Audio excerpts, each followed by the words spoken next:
लोहा शहरातील विविध विकास कामांचा भूमिपूजन व लोकार्पण सोहळा संपन्न। लोहा येथे दिनांक 28 रोजी शनिवारी विविध विकास कामांचा लोकार्पण सोहळा संपन्न झाला।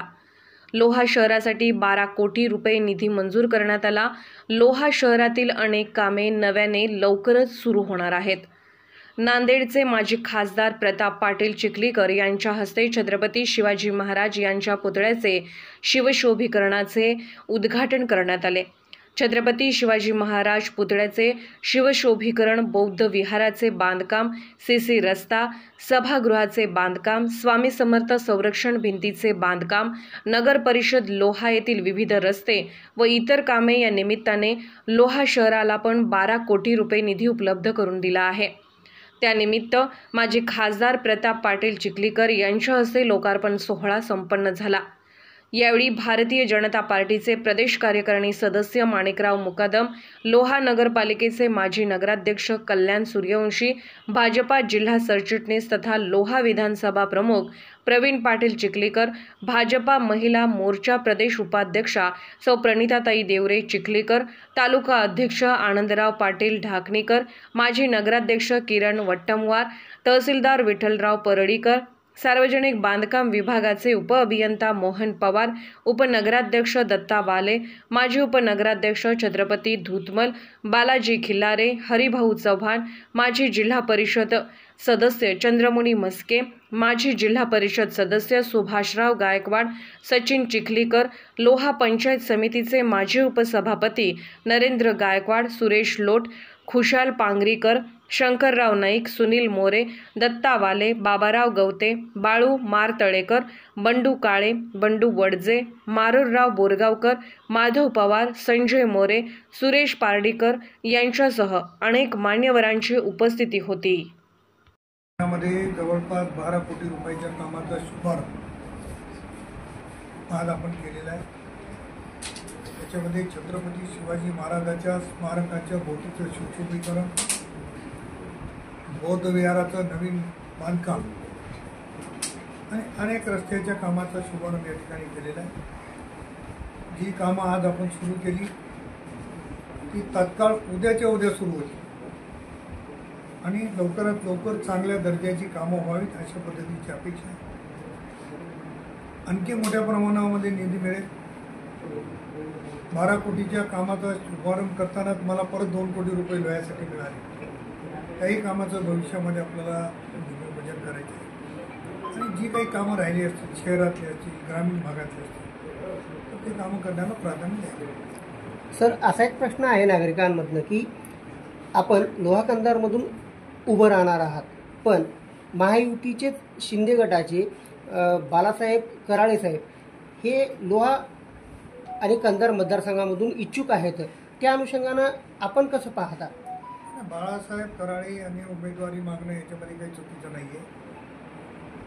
महायुतीच्या एका घटक पक्षामध्ये ते प्रमुख म्हणून काम करतात आणि पक्ष एवढे जास्त झाले तर सगळ्या पक्षातल्या लोकांना आपापल्याला तिकीट मागायचा अधिकार आहे।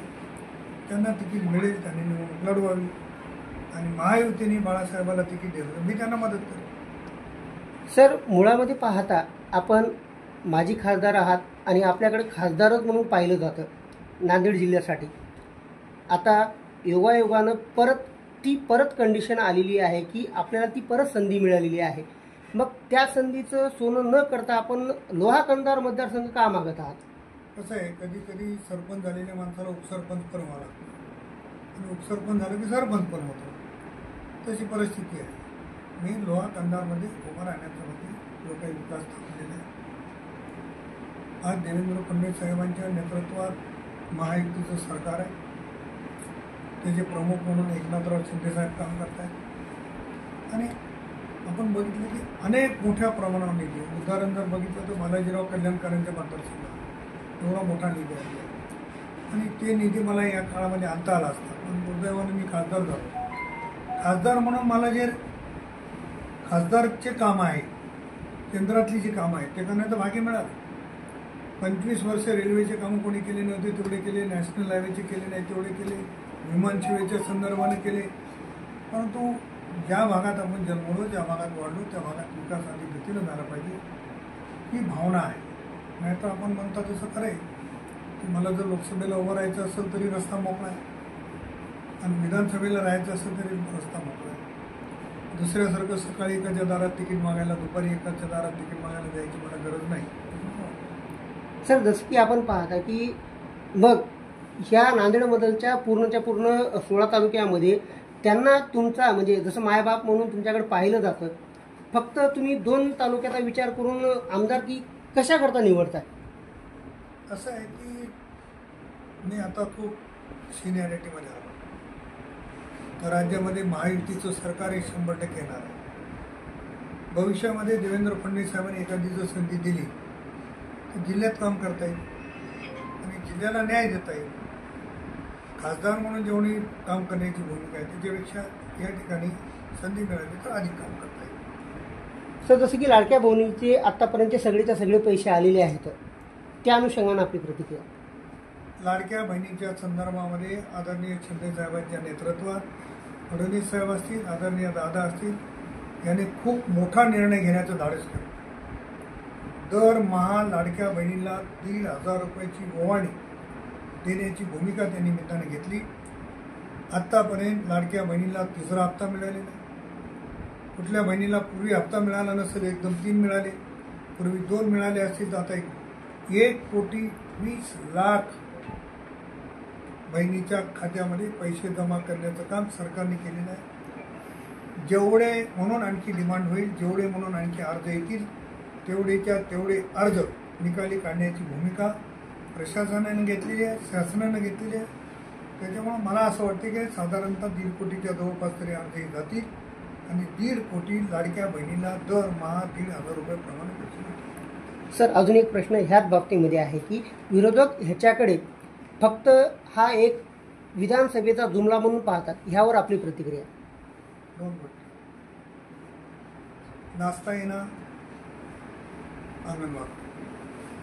सरकार चांगलं करतंय, पुन्हा सरकार निवडून येईल, मग आपलं काय, या भावनेनं विरोधक टीका करताय.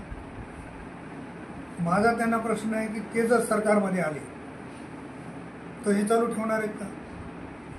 कारण उद्या हे सरकार आले तर उद्या लोकांना हे सांगतील की वर नरेंद्र मोदीचं सरकार आहे, मोदी साहेब आम्हाला पैसे देत नाहीत, त्याच्यामुळे योजना बंद करावं लागणार आहे. म्हणून ही योजना चालू कोण ठेवू शकते? मला असं वाटतं की महायुतीचं सरकारच ही योजना चालू ठेवू शकते.